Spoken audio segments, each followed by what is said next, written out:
Assalamualaikum warahmatullahi wabarakatuh semuanya.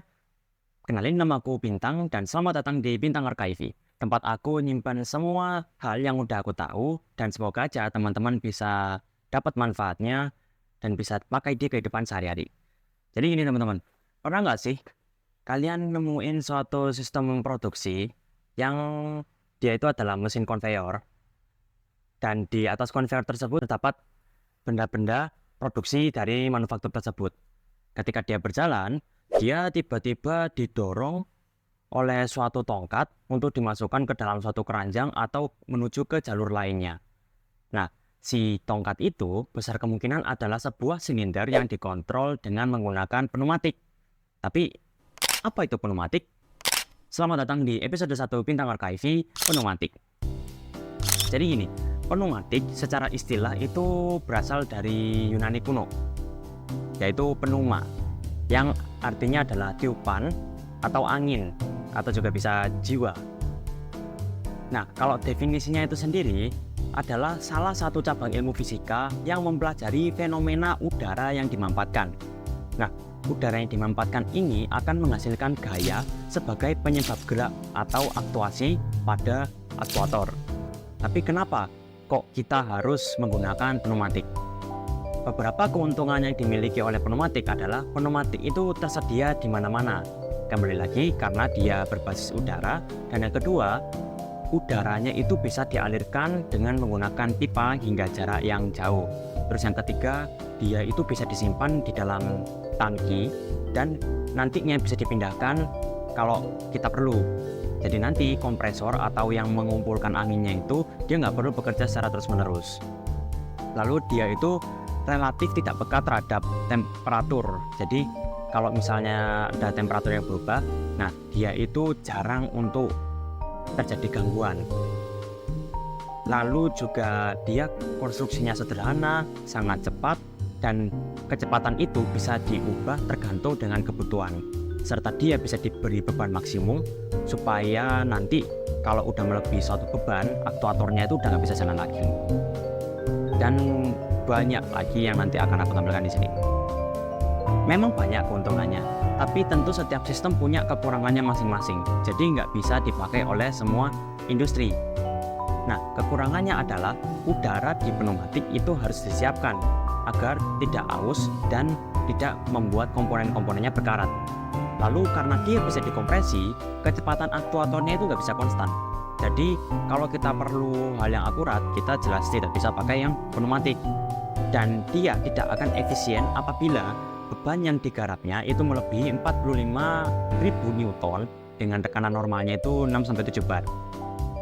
Dan pneumatik itu bising. Walaupun memang bisa diatasi dengan komponen namanya silencer, tapi tetap aja pneumatik itu bising, berisik. Dan pneumatik itu relatif mahal.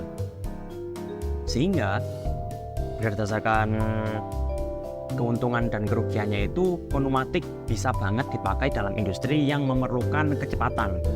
Seperti contoh mesin sortir yang tadi aku bilang, terus ada handling, atau bahkan sampai assembling sesuatu produk gitu. Nah, di pneumatik itu nggak semua udara bisa kita langsung pakai, karena udara kita itu tidak hanya berisi satu unsur aja. Atmosfer kita itu terdiri dari nitrogen dengan komposisi itu hampir 80%, oksigen itu di sekitar 20,9%. Jadi emang lebih banyak nitrogennya. Nah, terus juga ada zat-zat lain seperti karbon dioksida, terus ada juga gas mulia seperti argon, helium, xenon. Terus juga ada uap air, zat-zat organik, ozon, garam-garaman, maupun juga partikel-partikel padat. Maka dari itu, udara yang kita gunakan di pneumatik itu punya kriteria minimumnya, yaitu pertama dia harus bertekanan, terus yang kedua dia bersih dari debu dan partikel, dan tiga dia harus kering karena kalau basah nanti komponennya karatan. Yang keempat, dia harus dilubrikasi bila diperlukan. Untuk bisa menyiapkan udara agar bisa digunakan, kita perlu melewatkan udara-udara tersebut pada suatu komponen bernama air service unit.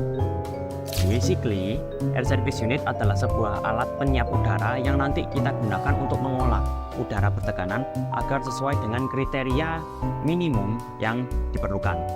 Di dalamnya itu ada beberapa komponen. Jadi yang pertama jelas filter. Jadi dia yang akan memisahkan kotoran, air, debu dari udara supaya dia bersih. Lalu yang kedua ada regulator. Jadi dia yang mengatur berapa besar tekanan yang kita butuhkan nanti. Dan ada juga manometer, di mana dia adalah alat yang menunjukkan berapa tekanan yang kita atur dari regulator itu. Terus juga ada lubrikator untuk melumasi komponen, dan juga ada katup on off untuk menyalamatikan arah alirannya, seperti itu. Barulah ketika udara itu sudah diatur, sudah diolah dalam air service unit, udara bisa langsung kita gunakan, bisa didistribusikan dengan manifold yang terhubung langsung dengan ASU tadi biasanya.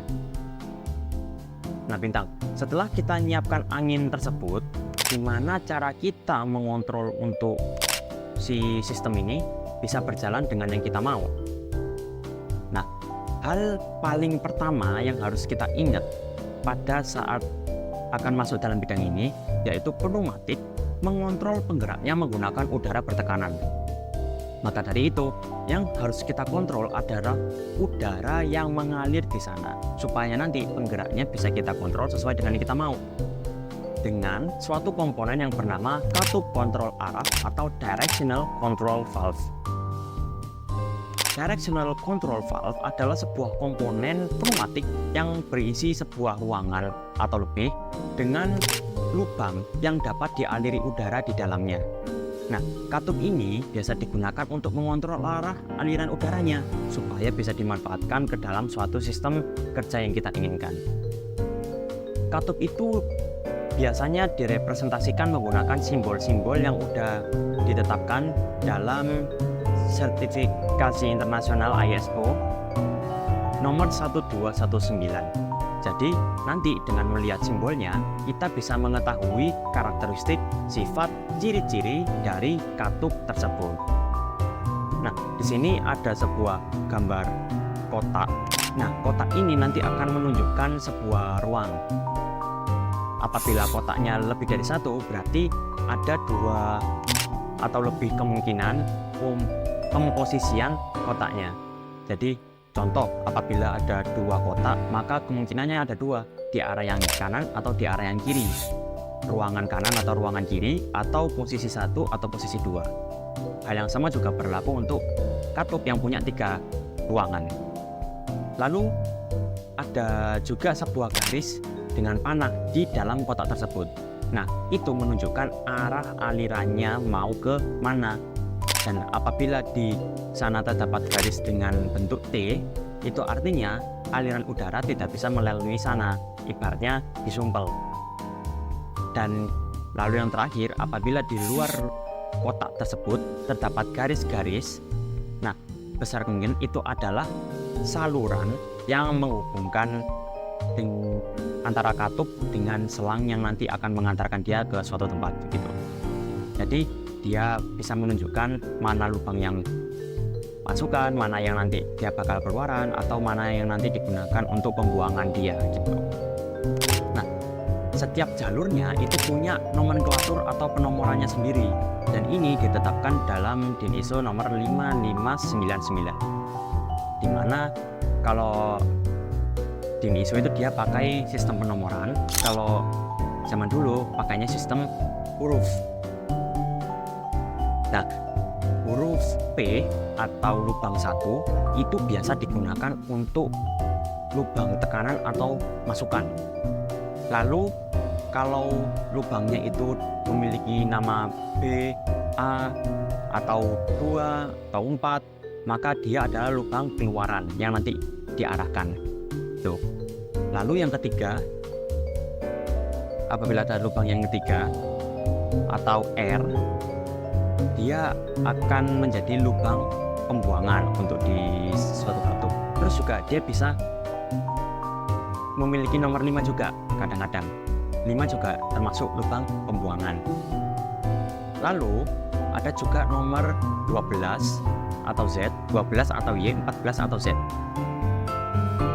Di mana lubang katup ini digunakan untuk mengontrol posisi dari ruangan tersebut. Jadi ruangannya itu emang bisa berpindah teman-teman. Dan supaya nggak bingung, ada patternnya. Jadi intinya kalau angkanya 1 itu pasti lubang input atau masukan. Kalau misalnya dia genap 1 digit, berarti dia adalah output atau keluaran. Terus kalau misalnya dia ganjil 1 digit, artinya dia adalah lubang pembuangan residu. Terus kalau misalnya nomornya genap dan belasan, besar kemungkinan dia adalah lubang pengaktifan. Kalau untuk menyebutkannya, biasanya menggunakan urutan seperti ini. Jadi jumlah lubang operasi dalam katup, jadi jumlah lubang yang tadi, yang 1, 2, 4 itu per jumlah ruangan yang ada dalam katup tersebut. Lalu kita sebutkan juga jenis sambungannya, jenis konfigurasinya, apakah dia normally open, jadi dari awal dia udah terbuka, atau normally close, atau dia dalam kondisi awalnya dia udah tertutup. Lalu kita sebutkan juga metode aktuasinya, baik yang di kiri ataupun yang di kanan. Contoh katup yang lazim digunakan itu adalah seperti berikut. Jadi kalau kita pakai cara penyebutan ini tadi, maka namanya adalah katup kontrol arah. Lalu kita lihat ada 2 jalur di sana, 1 dan 2, maka kita tulis 2 per jumlah ruangannya ada 2, berarti 2 per 2 normally close, karena di jalur yang kondisi awal dia itu menunjukkan aliran anginnya tidak bisa lewat, jadi ada sumpelannya di sana. Lalu kalau misalnya katup yang ini, dia adalah katup kontrol arah 2 per 2 sama kayak tadi, bedanya dia adalah normally open. Dikatakan normally open karena katupnya itu sudah menunjukkan aliran terbuka bahkan sebelum dia digerakkan atau dipindah ruangkan, seperti itu. Terus ada contoh-contoh lain untuk katup, yaitu ada KKA 3 per 2 NC, jadi dia punya 3 lubang di situ. Ada yang NO 3 per 2 NO, KKA 4 per 2, terus ada 5 per 2, terus juga ada 5 per 3 dengan posisi lubang tengah tertutup. Dan banyak banget katup-katup lainnya yang bisa dipakai tergantung dengan kebutuhan. Kayak yang tadi aku bilang, katup itu digambarkan bisa lebih dari 1 ruang. Dan alasannya adalah supaya dia bisa berpindah posisi dan udaranya bisa berubah arah. Setiap posisi itu emang punya konfigurasi alirannya sendiri tergantung dengan jenis-jenisnya yang tadi udah aku sebutin. Dan perpindahan posisinya itu dia dikontrol dengan 3 cara atau bisa dikombinasikan ya. Jadi cara yang pertama itu dia bisa dioperasikan secara mekanik. Seperti contoh ada yang dioperasikan dengan tombol, dioperasikan dengan pedal kaki, dengan pegas, atau dengan operasi roll. Lalu juga bisa secara pneumatik, seperti dengan kerja langsung oleh tekanan kerja, atau tidak langsung melalui katup pilot. Lalu juga bisa secara elektrik, kita alirkan listrik ke dalam solenoid atau kumparan, nanti dia akan merubah kondisi dari ruangan yang ada dalam katup tersebut. Untuk tipenya ada 2, yaitu ada solenoid tunggal atau solenoid ganda. Mereka ini bisa dikombinasikan.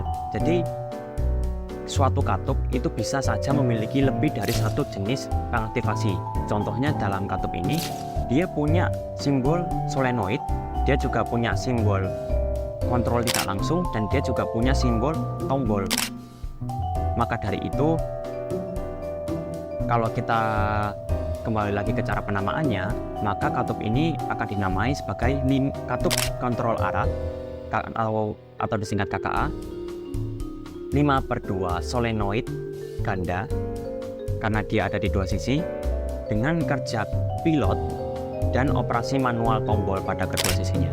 Biasanya sih kalau lebih singkatnya dia disebut dengan 5 per 2 double solenoid manually operated dan piloted gitu. Tapi kenapa kita harus tahu katup? Jadi gini teman-teman, kita itu bisa anggap angin sama seperti listrik. Jadi mereka itu sama-sama sumber daya yang bisa kita pakai. Nah, untuk bisa kita pakai dalam suatu mesin atau yang kerja yang kita mau, sudah selayaknya kita itu mengarahkan sumber tersebut ke arah yang sepatutnya. Contoh kalau di listrik ya, kita itu kalau mau menyalakan lampu, maka kita harus aliri lampu tersebut dengan listrik. Biasanya kita aliri dengan menggunakan komponen namanya saklar. Nah, hal yang sama juga bisa berlaku di pneumatik. Jadi, kita bisa pakai konsep yang sama untuk mengatur arah udaranya ke suatu komponen penggeraknya gitu. Dan untuk mengontrol ini, kita harus ingat juga kalau di dunia ini tuh ada 3 hal yang paling penting untuk bisa berjalan, yaitu ada masukan atau input, proses atau processing, dan ketiga ada keluaran atau output. Jadi kita bisa anggap kalau masukan itu seperti indera kita. Contoh mata. Mata kita melihat benda-benda yang ada di depan kita. Lalu kita bisa anggap proses itu seperti otak kita. Nah, otak kita akan memberi keputusan. Otak kita akan menjadi the decision maker yang akan memutuskan benda ini mau kita apakan. Lalu kita bisa anggap keluaran itu seperti tangan kita. Jadi tangan kita itu akan bergerak melaksanakan perintah yang berasal dari otak. Contoh, kita mau ambil, kita mau lempar, kita mau lipat, seperti itu. Hal yang sama juga bisa dipakai dalam pneumatik. Jadi contoh, kalau di pneumatik itu ada aliran angin yang udah kita kumpulkan dan bisa kita pakai sebagai masukan. Atau dalam konteks ini kita bisa pakai untuk memulai suatu sistem dengan menggunakan suatu katup. Terus aliran angin yang dimasukkan ini bisa kita manfaatkan dalam katup lain untuk memulai pengaktifan komponen penggerak. Nah, ini udah masuk ke bagian proses karena dia yang memutuskan komponen ini gerak atau enggak. Lalu setelah itu di bagian paling terakhir, katup yang barusan tadi dikontrol akan mengarahkan udara untuk dialirkan ke komponen penggeraknya atau aktuator. Nah, sebelum kita mulai dalam aplikasi aslinya, alangkah baiknya kita bahas terlebih dahulu si penggerak atau si aktuatornya. Teman-teman, aktuator itu berasal dari bahasa Inggris actuator, yang artinya adalah untuk bertindak atau sang penindak. Ia adalah sebuah komponen yang berfungsi untuk merealisasikan sistem yang udah kita buat ke dalam dunia nyata atau ke dalam aplikasi nyata. Contoh yang paling sederhana kalau di aktuator itu adalah lampu, buzzer atau speaker, terus juga motor listrik, itu yang biasa sering kita temukan. Nah, aktuator ini juga ada di sistem pneumatik, teman-teman. Seperti beberapa mesin yang tadi aku sebutin di awal banget, mesin sortir, aktuator diperlukan untuk membuat mereka benar-benar berjalan sesuai dengan tugas yang kita mau. Kalau di pneumatik, secara garis besar aktuator itu terbagi jadi 2 jenis, yaitu aktuator gerak linier atau lurus dan aktuator gerak putar. Contohnya aktuator gerak linier adalah silinder kerja tunggal atau single acting cylinder. Silinder kerja tunggal itu adalah sebuah aktuator yang memberikan gaya kerja satu sumbu dengan gerakan itu maju atau mundur aja. Nah, di dalamnya ada sebuah konstruksi piston dengan batang yang terkoneksi di sana. Jadi piston ini udah kedap udara ya. Nah, nanti kita akan masukkan udara bertekanan ke dalam badan silinder tersebut, sehingga pistonnya nanti akan ikut terdorong beserta dengan batangnya, terdorong dan mencuat keluar, seperti itu. Nah, kalau di single acting cylinder, dia itu punya suatu pegas di batang pistonnya. Untuk apa? Jadi ketika udara bertekanan yang kita supply tadi itu kita hentikan, jadi sudah kita biarkan, udah kita nggak masukkan lagi itu udaranya, maka dia akan kembali ke posisi paling awal banget, yaitu posisi batang piston masuk ke dalam, karena di situ ada pegas yang memaksa dia untuk masuk kembali ke rumahnya atau ke housingnya. Dan di sisi lain dari silinder ini ada sebuah lubang yang difungsikan untuk lubang pembuangan udaranya. Karena tadi itu kita dorong pakai lubang masukan, jadi kita masukkan udaranya itu dari lubang masukan. Di sisi lain kan ada ruang nih ya, ruang ini kan pasti ada udaranya. Nah, udara yang ada di dalam ruangan tersebut akan dibuang pada lubang pembuangan gitu. Lalu yang kedua ada silinder kerja ganda atau double acting cylinder. kurang lebih kalau secara definisi dia itu sama dengan silinder kerja tunggal atau silinder single acting. Jadi dia ada struktur piston juga dengan batang yang tersambung di sana, dan dia juga bisa mencuat keluar atau masuk ke dalam, tapi bedanya dia bisa dimasukkan di dua lubang. Jadi dia punya dua lubang masukan ataupun keluaran. Lubang yang pertama bisa digunakan untuk memajukan silinder, lubang yang kedua bisa digunakan untuk memundurkan silinder, dan mereka juga bisa berfungsi untuk lubang keluaran atau lubang pembuangan di saat yang sama. Contoh, kalau kita memasukkan suatu udara untuk memajukan silinder, maka sisi satunya akan menjadi lubang keluaran atau pembuangan. Hal yang sama juga berlaku untuk sebaliknya. Ketika kita memundurkan silinder, kita masukkan udara ke sana, dan sisi lain dari piston tersebut akan keluar udaranya dari lubang yang tadi kita pakai. Itu perbedaan paling mendasar selain jumlah lubang tadi adalah apabila udara yang kita suplai itu kita hentikan, silinder kerja ganda akan berada tetap pada posisi sebelumnya. Contoh, kita memajukan silinder kerja ganda, kita hentikan suplai udaranya, maka silinder ini akan tetap berada pada posisi tersebut karena dia nggak punya komponen pegas yang akan memaksa dia untuk mundur kembali ke housing atau ke rumahnya, seperti itu. Lalu contoh aktuator gerak putar adalah aktuator ayun, kalau bahasa Inggrisnya adalah semi rotary actuator. Jadi dia adalah sebuah aktuator yang bisa bergerak dari 0 derajat hingga ke 270 derajat. Konsepnya itu mirip seperti silinder kerja ganda.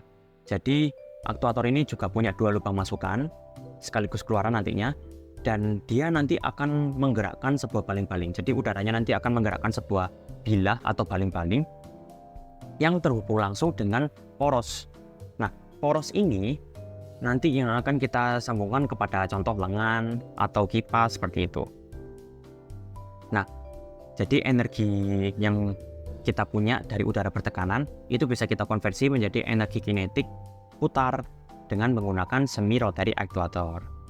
Apabila suplai kita hentikan, aktuator ini tetap akan berada pada posisi perubahan terakhirnya, kayak gitu. Teman-teman, setidaknya untuk tahu pneumatik, untuk kita masuk ke dalam pneumatik, kita itu harus tahu komponen-komponen ini. Nanti di episode selanjutnya, kita akan bahas gimana penerapannya kalau di realita, terus gimana cara mereka bekerja, bagaimana cara kita mensimulasikannya, dan konsep-konsep lanjut dari pneumatik ini. Jadi bisa kita gunakan langsung dalam aplikasi industri di dunia nyata. Jadi teman-teman, Bintang Archive episode 2, cara kerja pneumatik, akan tayang setelah video ini. Terima kasih teman-teman. Wassalamualaikum warahmatullahi wabarakatuh.